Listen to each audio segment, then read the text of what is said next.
تو پرہیزگاری کی جو کیفیت ہے وہ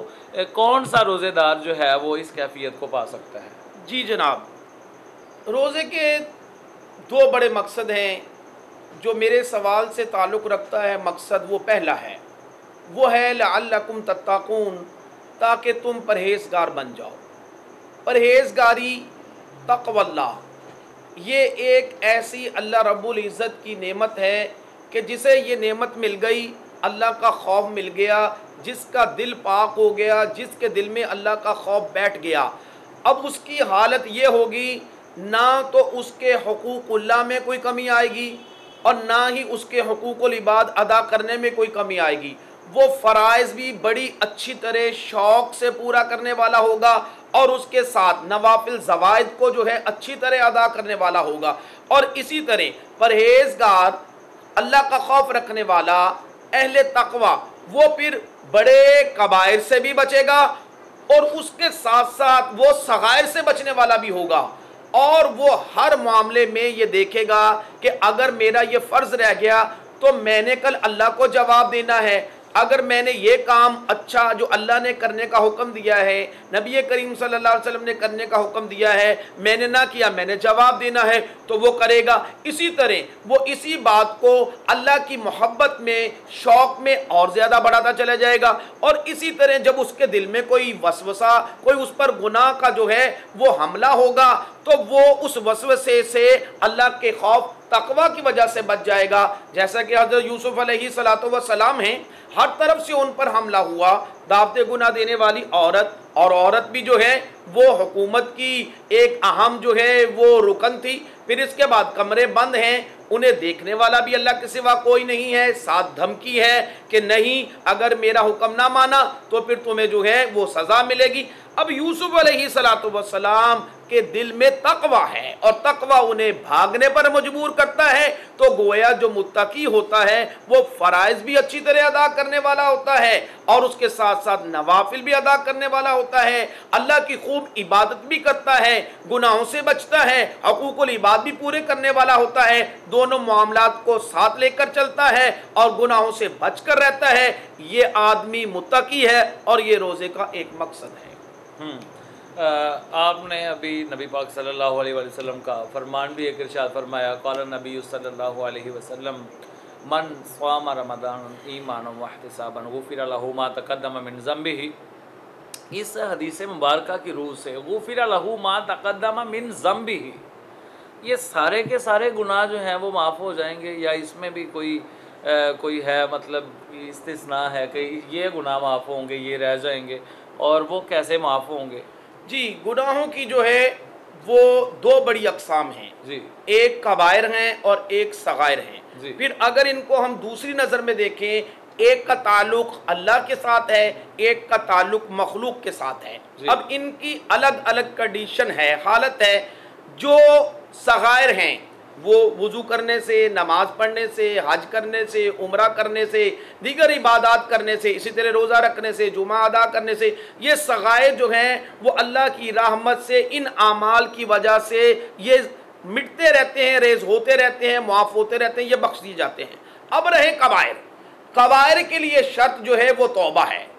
توبہ، آدمی توبۃ نصوحہ، خالص توبہ کرے اور اپنے گناہ پر شرمندہ ہو، آئندہ نہ کرنے کا مصمم ارادہ کرے، تو پھر جو ہے اس کے کبائر بھی معاف ہوں گے۔ اب رہے حقوق العباد کے ساتھ تعلق رکھنے والے گناہ، تو حقوق العباد کے لیے اللہ رب العزت نے ایک الگ شرط لگائی ہے کہ وہ مخلوق کو راضی کرنا ہے۔ کسی کا مال جو ہے اس پر قبضہ کیا ہے، مال لوٹانا ہے، کسی کو مارا ہے تو اس سے معافی مانگنی یا اپنے آپ کو پیش کرنا ہے۔ تو اس سے مراد یہ ہے کہ جو آدمی صغائر گناہ کرتا ہے اللہ اس کے معاف کر دیتا ہے۔ ہاں، اگر آدمی روزہ اس نیت سے رکھتا ہے کہ وہ تمام گناہوں سے توبہ کرتا ہے، حقوق العباد والے گناہ وہ ان کو جو ہے منا لیتا ہے اور حقوق اللہ والے گناہ وہ اس سے توبۃ نصوحہ کرتا ہے، تو یقیناً پھر اس کا یہ رمضان اور یہ روزے رکھنا سارے گناہوں کا کفارہ ہوگا۔ ہاں، نبی پاک صلی اللہ علیہ وآلہ وسلم کی ایک اور حدیث مبارکہ، ایک واقعہ ہے جہاں پہ آپ صلی اللہ علیہ وآلہ وسلم نے دعا کی تھی کہ جب حضرت جبریل نے دعا کی تھی، آپ صلی اللہ علیہ وسلم نے آمین فرمایا تھا کہ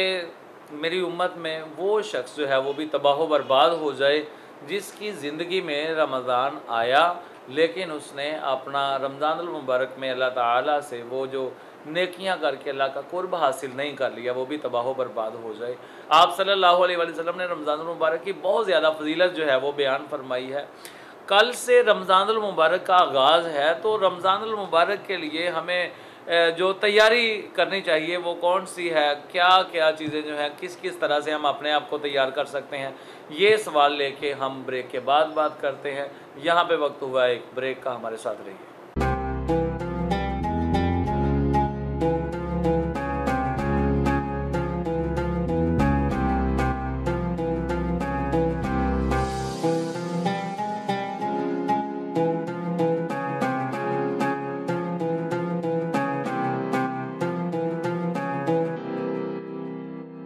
welcome back after the break. Program بات چیت رمضان ٹرانسمیشن میں ہماری گفتگو چل رہی ہے جناب پروفیسر ڈاکٹر سہیل احمد خان صاحب سے، جو کہ مذہبی اسکالر بھی ہیں، اور ہمارا سوال جو ہے وہ یہ چل رہا ہے کہ رمضان المبارک کا آغاز کل سے ہوا چاہتا ہے، تو ہمیں رمضان المبارک کے بارے میں کون سی تیاریاں جو ہیں وہ کر لینی چاہیے؟ آپ صلی اللہ علیہ وآلہ وسلم کا طرز عمل کیا ہے؟ جی، نبی کریم صلی اللہ علیہ وسلم جیسے ہی رمضان المبارک کی آمد شروع ہوا چاہتی، آقا علیہ السلام ایک دن پہلے اپنے اصحاب کو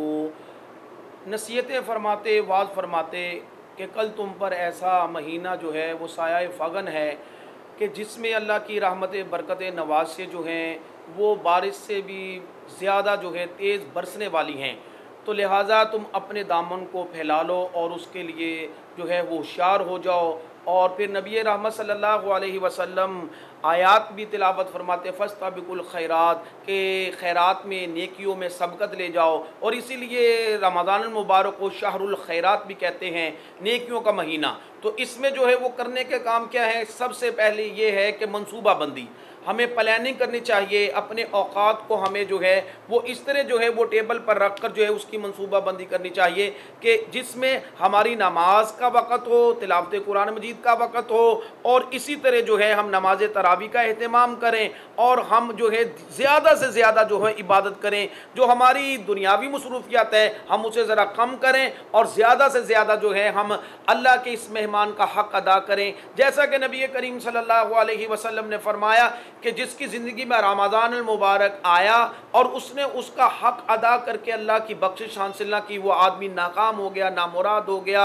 اور وہ تباہ و برباد ہو گیا۔ تو گویا یہ اللہ رب العزت کی طرف سے آنے والا مہمان، اس کی تکریم پر جنت کے دروازے کھلے ہیں، اور خاص جنت کا دروازہ جو ہے باب الریان وہ کھلا ہے۔ اگر اس کی تکریم نہ کی، اس کا جو ہے ہم نے حق ادا نہ کیا، تو پھر الٹا جو ہے نقصان خاسرت دنیا والآخرہ ہے، دنیا میں بھی نقصان ہے، آخرت میں نقصان ہے، اور یہ اللہ تبارک و تعالیٰ کی طرف سے لوٹ سیل ہے اللہ کی بخشش حاصل کرنے کے لیے اور جنت حاصل کرنے کے لیے، جیسا کہ نبی کریم صلی اللہ علیہ وسلم نے فرمایا ہے جیسے ہی رمضان المبارک کا آغاز ہوتا ہے جنت کے دروازے کھل جاتے ہیں، دوزخ کے دروازے بند ہو جاتے ہیں، شیاطین کو جو ہے زنجیریں جو ہے وہ ڈال کر جکڑ دیا جاتا ہے۔ تو گویا اب ہمارے لیے جنت میں جانے کا راستہ آسان ہے، جہنم سے بچنے کا جو ہے وہ آسان ذریعہ ہمارے پاس روزوں میں عبادت کی صورت میں ہے۔ تو گویا جب ہم زیادہ سے زیادہ عبادت کریں گے تو پھر ہم وہ اللہ تبارک و تعالیٰ کی لوٹ سیل سے زیادہ مستفید ہو سکتے ہیں،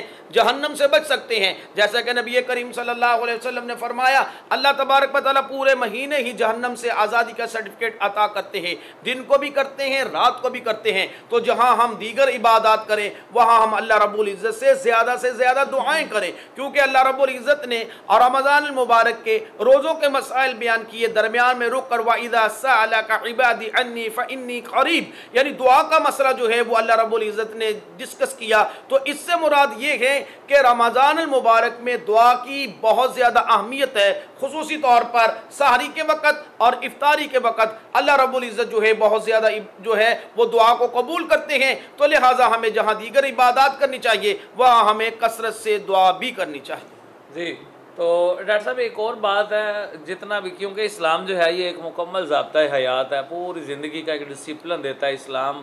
تو اسلام میں یہ جو روزہ ہے، کوئی بھی عبادت جو ہے وہ بے مقصد نہیں ہے. عبادت جو ہے وہ صرف اس وجہ سے نہیں ہے کہ اللہ تعالیٰ کی عبادت کی جائے، کیونکہ اللہ تعالیٰ نے اگر عبادت کے لیے پیدا کرنا ہوتا تو فرشتے بھی پیدا کر سکتا تھا، کیونکہ جب انسان کی تخلیق ہوئی ہے تب بھی فرشتوں کے ساتھ تکرار ہے. وہ کہتے ہیں کیا تجعل فیہا من یفسد فیہا ویسفک الدماء ونحن نسبح بحمدک ونقدس لک. اس کا مطلب ہے کہ تسبیح و تقدیس تو وہ خود بھی کرتے ہیں، فرشتے بھی کرتے ہیں. تو یہاں پہ جو انسان ہے اس کی پیدائش کا ایک خاص مقصد ہے، اس طرح ساری عبادات کا ایک خاص مقصد ہے. آپ کو لگتا ہے کہ روزے کے بھی کوئی معاشرتی مقاصد ہے؟ اللہ اکبر. جی میرے بھائی جان، آپ نے بڑا اہم سوال کیا، جس کی طرف روزہ رکھنے والے افراد کا کم ہی دھیان ہے. جی. عبادت کی جو اقسام ہیں وہ دو ہیں.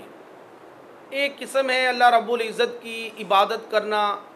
اس طریقے سے جسے ہم نماز،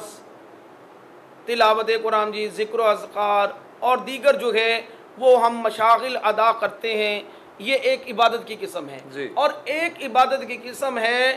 کہ مخلوق کی خدمت کرنا،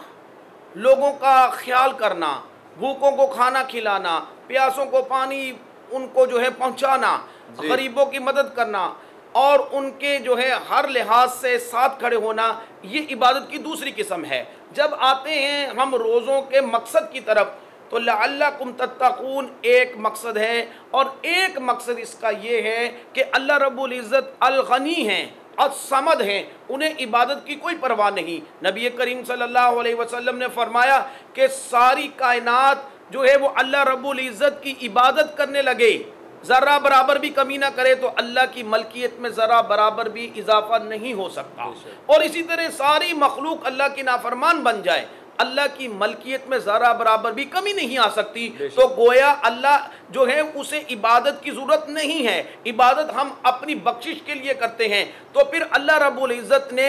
دوسری عبادت کی طرف جو ہے وہ خدمت خلق، اس کی طرف توجہ دلائی ہے. روزے کی صورت میں کیسے؟ جب ایک امیر آدمی ہے، اس نے کبھی بھوک دیکھی نہیں ہے، اسے معلوم ہی نہیں ہے کہ بھوک کی تکلیف کیا ہے، اس نے کبھی پیاس کی تکلیف دیکھی نہیں ہے، اسے کیا معلوم کہ جب بھوک لگتی ہے تو پیٹ میں کتنی درد ہوتی ہے، اور اسے کیا معلوم کہ جب ایک آدمی، اس کے چھوٹے چھوٹے بچے اس کے پاس بیٹھے ہیں، انہیں بھوک لگی ہے، وہ اپنے بابا کو، اپنی ماما کو کہتے ہیں ماما دودھ، بابا کھانا. تو اس وقت دیکھیے جب والدین دونوں بھوکے ہیں، فاقے سے ہیں، رات گزر چکی ہے، اندھیرا چھا چکا ہے، مارکیٹ بند ہو چکی ہے، بچے یہ انتظار کر رہے تھے کہ ہمارے بابا جان بازار سے آئیں گے، کام سے آئیں گے تو کھانا لے کر آئیں گے، لیکن وہ بھی ان کی امید جو ہے وہ دھری کی دھری رہ گئی. اب کس چیز کا انتظار ہے؟ بچے رو رو کر سو جاتے ہیں، بابا بھی ماما بھی انہیں کہتے ہیں کہ بیٹا جیسے ہی آپ صبح اٹھیں گے ہم تمہارے لیے بہترین ناشتہ تیار کریں گے، اس لیے کہ بازار بند ہو چکا ہے، صبح بازار کھلتے ہی ہم تمہارے لیے جو ہے اچھا ناشتہ لے کر آئیں گے. لیکن کیا ہوتا ہے؟ صبح ہو جاتی ہے، وہ والدین جن کے پاس 1 روپیہ بھی اپنے بچوں کی بھوک مٹانے کے لیے نہیں ہے، ذرا دیکھیے بچے پھر صبح اٹھتے ہیں، کہتے ہیں بابا ناشتہ آ گیا، ماما دکانیں کھل گئیں، تو پھر ان کی تکلیف کا اندازہ لگا سکتے ہیں. جو بچے رات کو بھی بھوکے سوتے ہیں، صبح بھی بھوکے، اور پھر وہ والدین، وہ لوگ جو خود بھی بھوکے ہیں، ان کی بھوک کا احساس کسے ہے؟ کسے ہے ان کی بھوک کا احساس؟ تو یہ احساس دلوانے کے لیے اللہ رب العزت نے روزے رکھے ہیں تاکہ امیر کو پتہ چلے کہ بھوک کی بھی تکلیف ہے. اور اسی لیے اس ماہ مبارک کو جو ہے ہم دردی کا مہینہ کہتے ہیں، اور اسی لیے آقا علیہ الصلوۃ والسلام جہاں دیگر عبادات کرتے تھے وہاں سب سے زیادہ خیرات کرتے تھے، اور آقا علیہ الصلوۃ والسلام خیرات بھی تیز آندھی سے زیادہ کرتے تھے. اور آقا علیہ الصلوۃ والسلام کے شاگرد صحابہ اکرام رضوان اللہ علیہم اجمعین وہ بھی بہت زیادہ خیرات کرتے تھے. تو لہٰذا جہاں ہم جو ہے عبادت زیادہ کریں وہاں ہم جو ہے وہ مخلوق کی خدمت بھی کریں، ان کی افطاری کا انتظام کریں، ان کی سحری کا انتظام کریں، بچوں کے دودھ کا انتظام کریں، بچوں کے کھانے کا انتظام کریں. نہ جانے وہ کتنے ہی ماں باپ ہیں جو دل برداشتہ ہو کر جو ہے اپنے بچوں سمیت جو ہے خودکشی کر لیتے ہیں، کھانے میں زہر ملا دیتے ہیں. ٹرین آ رہی ہے، بچوں کو لے کر پٹری پر کھڑے ہوتے ہیں، ہم نے لاہور جانا ہے، ہے,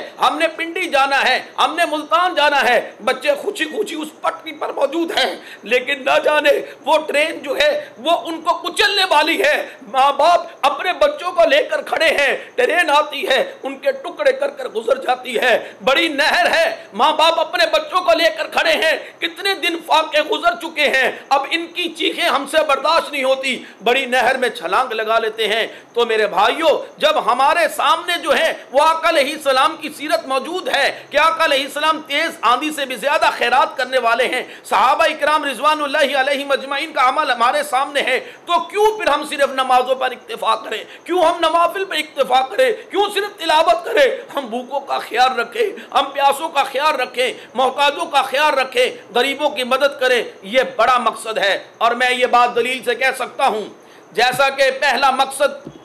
روزے کا کہ اگر آدمی جھوٹ بولنا چھوڑتا نہیں, قول زور نہیں چھوڑتا, کبائر کو نہیں چھوڑتا, تو اس کے روزے کا کوئی فائدہ نہیں. جیسا کہ نبی کریم صلی اللہ علیہ وسلم نے فرمایا, جو جھوٹ نہیں چھوڑتا, قول زور نہیں چھوڑتا, کبائر نہیں چھوڑتا, اس کو اللہ رب العزت جو ہے کوئی اجر نہیں دیتے. کیوں؟ اللہ کو حاجت نہیں یہ بھوکا رہے یا پیاسا رہے. اسی طرح جو آدمی بھوکوں کو کھانا نہیں کھلاتا اور خود سیر ہو کر کھاتا ہے, تو یقین جانیے روزے کا مقصد اس نے بھی پورا نہیں کیا. اس کی افطاری کے وقت 20-30 ڈشیں ہیں اور اس کی سحری کے وقت کتنی ہی ڈشز ہیں, لیکن اگر وہ اپنے ہمسایوں کا خیال نہیں رکھتا, اپنے رشتہ داروں کا خیال نہیں رکھتا, بھوکوں کا خیال نہیں رکھتا, تو اس نے روزے کا مقصد پورا نہیں کیا, اور یقین جانیے اس کا روزہ بھی بیکار ہے.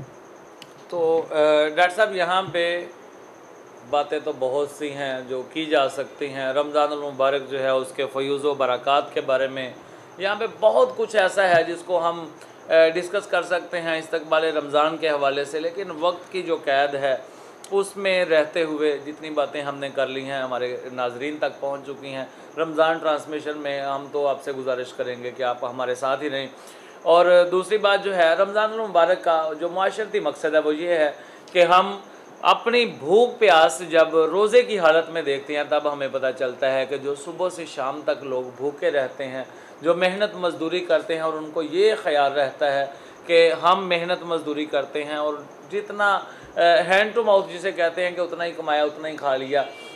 ان کی زندگی کیسے گزرتی ہے اس کا احساس ہوتا ہے. تب ہمارے اندر یہ جذبہ پیدا ہوتا ہے کہ ہم دوسروں کے ساتھ ہمدردی کریں, احساس کریں, دوسروں کا خیال کریں, کیونکہ عبادات جو ہیں وہ یہ ہیں کہ اللہ تعالیٰ کی مخلوق کے ساتھ بھی ہمدردی کی جائے. یہ عبادت کی روح ہے. اس کے ساتھ ہی آج کے پروگرام کا وقت جو ہے وہ اپنے اختتام کو پہنچا. انشاءاللہ اگلے پروگرام کے ساتھ رمضان ٹرانسمیشن میں حاضر ہوں گے. تب تک کے لیے اپنے میزبان مجیب الرحمان ساحل کو اجازت دیجیے. اللہ نگہبان.